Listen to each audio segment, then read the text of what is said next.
little Timothy's, and welcome back to Hearts of Unk 4. That's right, we are officially in Unk territory now. I'm trying to keep up to date with the vernacular that you kids are still using though, so don't worry, I haven't fell off yet. But here we are once again looking at the new Hearts of Iron 4 DLC, where we're playing what I will consider to be the weakest of the three nations that got new content. Oh, not including New Zealand. Should I go back and even look at the New Zealand new stuff? I think that's going to require a bit of a light goal. And don't worry, the Afghanistan video will be after we've covered all the DLC. That will, unfortunately, still be done. But yeah, 20k likes. We'll go back and we'll give New Zealand a look, because they've got 4 new focuses. So yeah, you're all going to have to go hit the like button. Or you could just not, and then I don't have to play New Zealand and have a whale of a time. Yeah, weakest of the nations in terms of a couple things is definitely Siam in the new DLC. I just don't think their tree's that fun, but it's kind of weird because they do have interesting things in here, especially a couple new mechanics. One of which you're probably very aware of being the limited wars you can do. Something that I get the feeling might be a bit of a tester for Paradox potentially, and if they ever go back and look at a few old countries, this might actually get added to a few of them potentially. But what this means is that you can kind of snipe some land off the people around you and then immediately peace out. It's pretty cool and should be for a lot of other nations. But in terms of the paths the Thai or Siam actually have here, it's not very good. I think they're all a bit weak, a bit boring, and not too much is really going on. It doesn't mean, though, you can't become extremely powerful as Siam, which we're going to be doing today. Get the feeling everybody already knows this as well, but you can also get some absolutely disgusting tank reduction costs for light tanks as Siam, which is kind of memey. I'm gonna have to do it today just to show it off, but I get the feeling a lot of people have already shown this off. It was on Reddit day one, that's right, Tips Fedora, and as such, it will be once again beaten to death in this video, because I am a frequenter of the HOI4 Reddit Tips Fedora. Oh, but Paradox did apparently nerf the absolutely ridiculous tank reduction production costs that I have already said, but guess what? No, they haven't. They have not done it at all. I'm gonna show you just how to keep doing it today, because I'm original, almost as original as telling you to hit the subscribe button down below. You want to know why I have to do it? Because YouTube forces me to do it. If people don't subscribe to the channel, we die, and in turn, I die. Just kidding, not really though. But actually 100% serious. In terms of paths we're going to do today, I don't actually know what I want to do. I've tried a couple in my free time just for the whirl of it, trying to get a beat on how Siam actually plays, and I think I'm just going to ignore left side over here and instead go the right side, because this is the one I haven't tried yet. Oh, there's also, I could say controversy. People are upset that there's not a communist path for Siam. A lot of nations don't get all paths in the game, like, you know, Russia doesn't have a democratic path, Siam now doesn't have a communist path. Some people are upset by that. Personally, I don't give a damn, because, hot take here, every single communist tree that gets added by Paradox recently sucks. I can't remember a communist tree being added that wasn't, you know, absolutely horrendous and isn't just, oh, spawn a revolt in a nation. Looking at you, British Raj, and Japan, and they never work. They never are fun, and I'm glad there's not one. I'm gonna say it. I'm gonna be the brave guy that stands up and says, I'm glad there's not a commie tree for Siam. They're just never fun. They're never fun. You know which communist tree is fun? The Soviet Union. That's it. Because every other one is so ununique, and especially like the German one where you just, again, guess what? You just spawn revolts everywhere. That's it. That's all your gameplay for the rest of the time is spawning revolts, apparently. So I think Paradox should probably get good before they add any more to any nations. Okay, back to Siam though. We get a unique mechanic here where we have to balance our civilian wing and our military wing. If the civilian or military wing goes into opposition and then into revolt, guess what? We will get couped and there will be a civil war. It's not hard to get rid of though, so just make sure you pay attention to this. I'm actually going to pick the economic side I'm going to go here simply on one thing. That being that this side has pad Thai. Therefore, we're doing the pad Thai side. Oh, because I actually went Asian Financial Compact as well. Look at that. My focus tree now does one hell of a detour to get over there. I've moved on down now in our political tree to the point where I can now get Thebans. Sure. I'm going to try to not actually have to read out a lot of these Thai names just to, I guess, save the power of my jaw. Kind of cool, as Siam knows. You do start with a Pride of the Fleet, which is... Holy, she's a beauty. That is the HTMS Ratana Cassandra. That one wasn't too difficult, but it did hurt a little bit. There you go, there's me boy. Plake. Now, believe it or not, with the path that I'm actually going today, I think I'm going to end up probably fighting the Japanese if I'm going to be fighting anyone today. They have a really annoying focus that pretty much demands our submission to them, and it really, really sucks. It's this path over here, and I ain't gonna do it. We are gonna stand our ground and fight them. Now that I have gotten my third research slot as well, I'm gonna go ahead and start getting to work on this tank idea that we're gonna be working towards. And it's gonna be interesting. It's gonna possibly not be worth it, and also possibly a lot of fun. There's really a lot of possibilities to be had here, but all you need to know is that it is disgusting. But it is important that we do it with the MIO selected on it as well. We really need to get this thing leveled up all the way, because a lot of the production reliability and stuff is going to be needed. The only production cost output we have in this, I think, is this one right here, and then when we get it to level 6, we can do cutting corners here for another 10%. Yeah, if you don't know what the disgusting gamey thing with Siam is, you can just make really, really disgustingly cheap IC tanks that will cost nothing. Only problem is, if you make them that cheap, is that they will be absolutely terrible, which we're going to try to avoid. We're going to find a nice middle ground today. One thing we want to go for as well is this advisor here, who will actually give us a extra 15% on our tanks. Believe it or not, that support artillery does count towards SPGs, and also a minus 20% reliability, which yeah, that's fun. So yeah, we won't be doing actual light tanks. We're obviously going to go with SPGs. Maybe I'll look at the light tanks as well, though, just to see where we can get that down to. But 15% right there from this dude who knows a lot about artillery and not about how to maintain it. Another thing that's really cool about Siam, and is kind of limited in use, is the research bonuses you can get. We're already up to a 70% modifier right now, and if you just look through the focus tree on your own time, because I'm not going to show you every single one right now, but you'll follow along, they do have even more to get. I can't remember how high I got this to, but I'll be keeping an eye on it throughout the game and see what we can actually get this bad boy up to. So it is really important, if we're going to do this strat, that we either go mobile infantry, which I can't afford to actually do just in case I need to do some infantry myself, or we need to do armored cavalry, which isn't great for what we want to do. That's the funny part. But I need to pick one of them, and it's going to have to be armored cavalry. It would have been much better if we could actually get the SPG modifiers, which would help, but I might switch later to mobile infantry and then move that back, but I think it'll be too late at that point. It doesn't matter. Probably do mobile infantry. And the point of that is so that we can actually get a, where is it, subsidized contracts right there, which will give us a production cost reduction spirit, which is very nice. Also forgot, we need to get maintenance 2 as well. That will give us easy maintenance on our tanks, which we will need. So we're not really going to do anything until Vichy actually gives up Indochina. That's when we're going to do our first bit of expansion, and it's going to be pretty easy. I'm hoping I get some of my tanks out by then. We don't have too long to wait, really, but maybe. If not, we're doing it with the infantry. Yeah, last time I think we were at like 15-16%. Now we're at 31%, by the way. So yeah.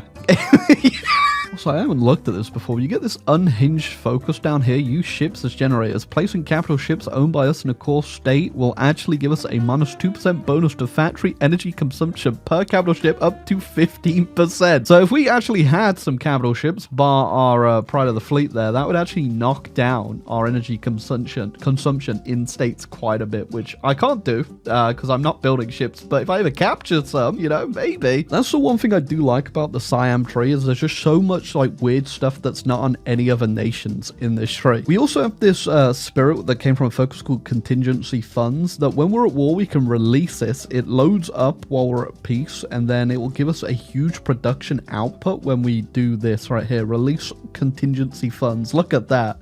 That's pretty good, right? You definitely haven't seen anything like that before in any other nations, which is the one thing I can give the Siam tree. They've tried some really weird tech in here. So now that I've got maintenance 2 and I am doing the focuses on here to get my production costs reduced, do I have enough XP to pop subsidized contracts? I do. We're going to start building these tanks once I get a little bit more XP. Once I get that, which I'm getting a lot of because I sent an attaché over to Japan who I'm going to end up fighting, guess what? The tanks are coming. All right, that's what we're working with at the moment. Got this up to 3.6 production costs. It can go much lower, like if we put wheeled suspension on that, I'll knock it down to 2.3. The last real production cost modifiers we're actually waiting for here are off our MIO. So right now, this isn't too bad of an SPG. The reliability is, you know, not where I would want it to be, but it's gonna have to do. There you go. Vichy France is in control of this, so we are going to launch for that as well immediately. To do that though, I think we're going to have to just scum it through with our infantry. So we'll just build a whole bunch of this and then hopefully run it down before they hand it over to the Japanese. I've got like a few days left on that, and we've got to do Pantai and then recover Indochina. Already though, you can see just how cheap these SPGs are actually for us. 7 a day without our efficiency even going up with 10 factories on them, and they only get cheaper. Oh, Free France just took Indochina back. It doesn't matter, we're still going to do our limited war there, but that's going to be a bit of a bother. Just for the hell of it, I'm going to throw on the SPGs into our crappy little infantry. We actually will probably fill that out as well in the time it takes to we're actually gonna do this, so that's funny. Oh wait, I could just demand the return of lost territory. Should I do that? I should maybe do that first before I do this. Yeah, also look what I just shed. We've already filled the stockpile back up. This is disgusting. Free France getting Indochina back, though, is one hell of a troll. I don't think that was probably the worst possibility right there. It means I'm pretty sure we're going to have to wait for our tanks to actually come out, because I don't think we're going to be able to push down here, because they've just brought everything over. They all said no to returning territories as well, so this is literally the troll Siam game. Unfortunately for you guys, I have 1,300 SPGs in my stockpile, and I've got no one to use. 1,400 in my stockpile. So we got no choice. We're going to have to go demon mode as soon as I build this supply hub so I can actually fight on the front line. Oh, Japan just had Tonkin flip to them. Does that mean they're going to get the rest of Indochina as well? Are they even fighting right now? They're not fighting the allies. Maybe they can demand the rest. Much rather do a limited war on the Japanese right now than the allies, because obviously I'm going to be having quite a few fronts on my border. I'm also doing my Thai cultural mandates right now, and I have now turned into Thailand. These are really good, by the way. They give you some absolutely insane buffs that I am obviously going to do all of them. Oh, screw it. I'm going to try the limited war and just see what happens here. Now, I did stack all of my units with those SPGs. For now, I'm going to make an actual SPG unit eventually. And yeah, they're winning. That's what we need to do to actually get the success here. And it's going to be okay, I hope. Of course, as soon as I do it, they demand Indochina. That might screw us or help us here. This might count as the limited war being won, but then I'm gonna can I even fight it against Japan now? Oh, I can. Okay, it's fine. It was too messy. I'm just gonna go back on the save. We'll wait for the Japanese to do it. We'll limited war them. That is real fun. Now what we're going to do, what we were going to do initially, to Vichy, where we're just going to run them down while they have nothing here. In fact, I don't obviously need to garrison against Burma now, so I can bring the rest of the army and run them down, hopefully. And there we go. They accepted the peace. We win the limited war. Not too difficult. We did run out of oil, though. I didn't realize that was going to be such a big problem just yet, but thank you, Iran. And already that's put us looking pretty good on the map, if you ask me. Okay, we're just about to get our 6th point as well, which means we can cut corners, and that'll be our last production cost modifier. I think our we're making 34 a day. Beat the Japanese. They probably want me in their faction. Not gonna happen, buddy, because you're doing a bit too well in China there, and I don't want that. It's looking a little bit too good, although the Chinese have actually managed to do a bit of a pushback there. Just got cutting corners. Gonna upgrade the MIO on these bad boys. That'll put the production cost down to 0.99. Wow. Okay, so just out of interest, what does that just knocked us up to 59 bits. Okay, yep, you can do some... Apparently this was nerfed, by the way, Paradox. I don't think you nerfed it. I'm gonna be real, yeah, I don't think you nerfed it at all. Also, don't think we need 77 of them a day. So what I am gonna do now is obviously actually fill them out. We can definitely afford to get this production cost up a little bit here. Now, we have a couple more limited wars we can do against the British here, where we can take a little bit of Burma and then quite a good piece of Malaya down here. In fact, a really good piece of Malaya. Look at all those resources that could be ours. All right, so we're going to go for the Malayan front first off, just because it looks pretty easy to get through right now. I'm seeing a few allied troops, but nothing that could stop me. Okay, even though I think I'm going to end up fighting you, Japan, I will accept that lend-loose. One thing that I'm obviously not really producing too much of right now is guns.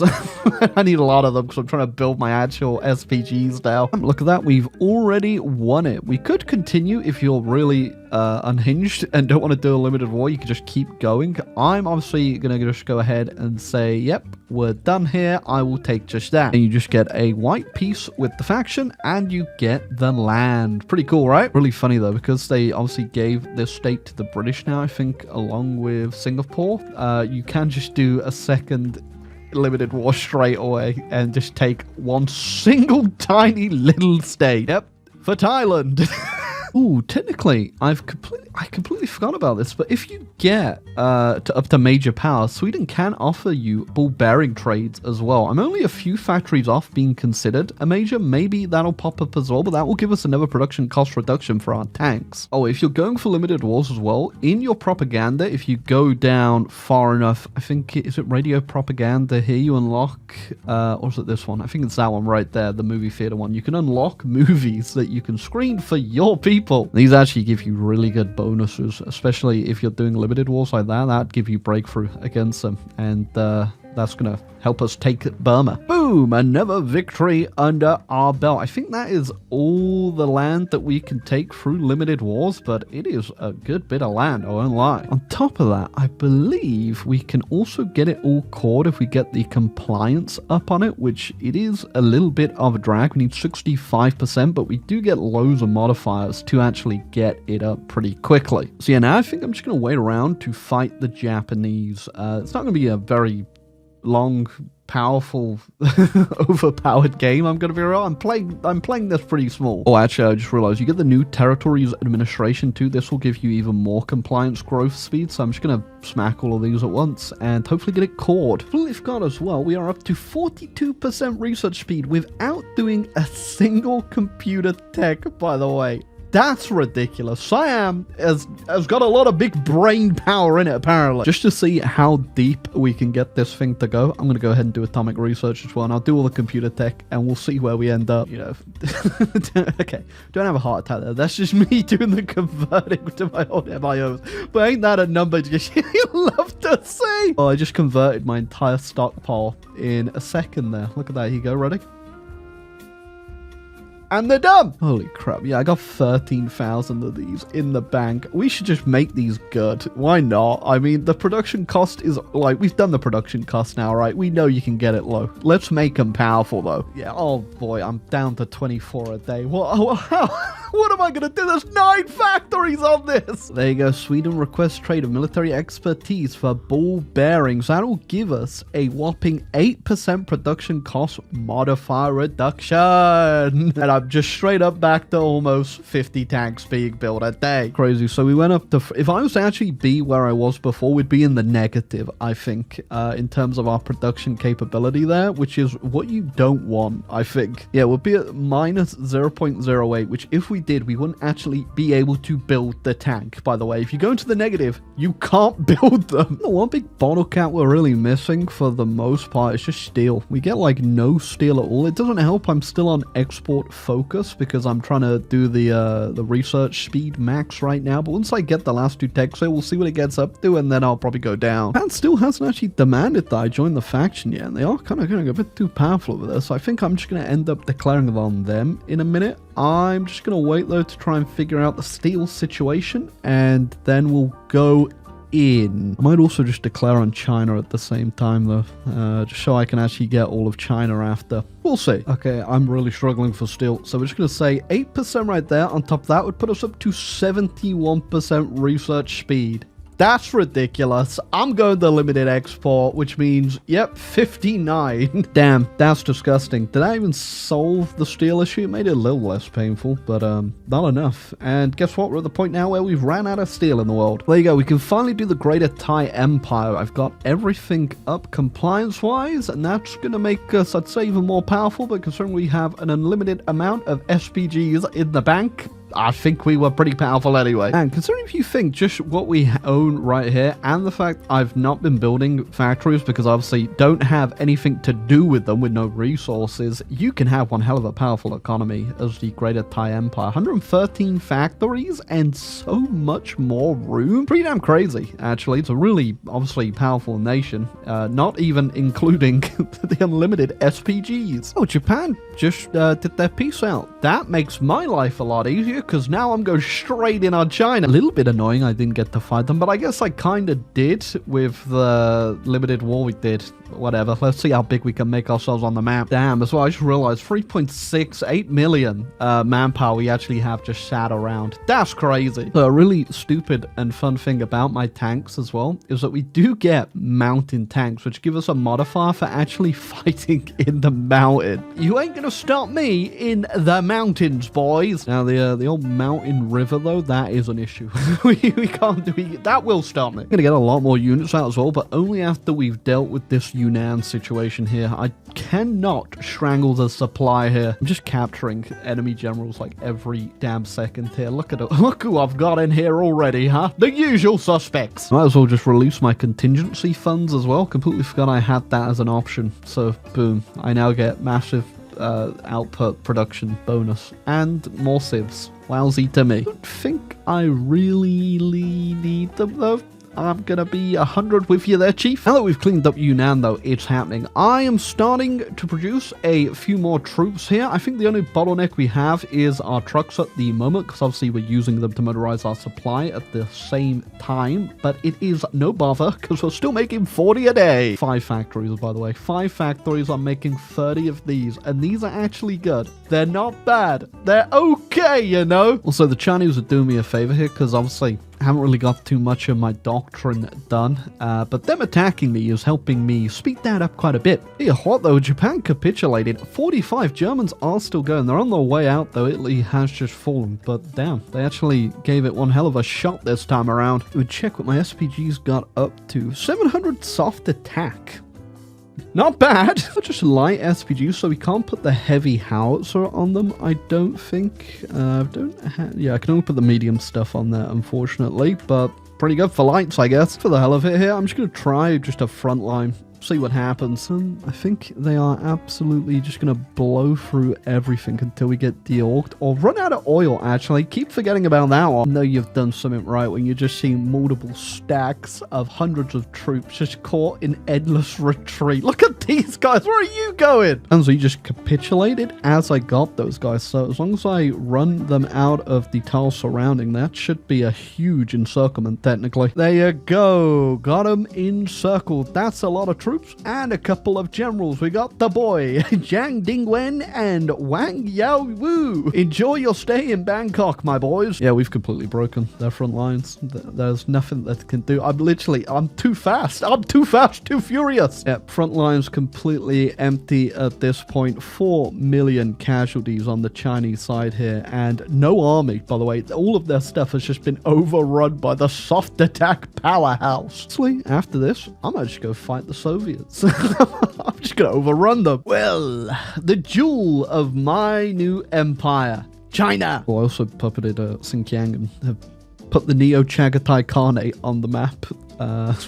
Sure. Declare on the communist Chinese as well. See if they end up bringing the Soviets in here. If they do, that'd be a little bit funny. But also they do have Taiwan, so am I going to have to naval invade it? I'm just going to do one just in case. And that also kind of fixed the steel issue for now. Once we get the compliance up, we'll get even more. Did join the Comintern, but they didn't call them in. I feel they called Bulgaria in though, so we still at war. We are Doesn't matter because I was going to declare on the Soviets anyway. See if we can't have another situation like China here and just completely run the Soviets down. They're still a little busy over in Europe, but they are about to be done over there. That's a lot of green.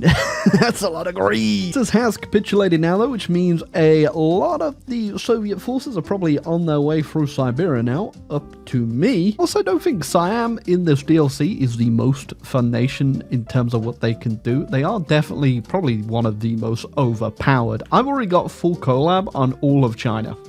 That's ridiculous. She just invaded the Soviet Union. 40% collab already. I mean, it's disgusting. I will just say it's disgusting. On top of like everything else, it's so disgusting. Forgot a while ago, whilst we didn't have any steel, I just put like all my factories that I was going to end up getting on planes.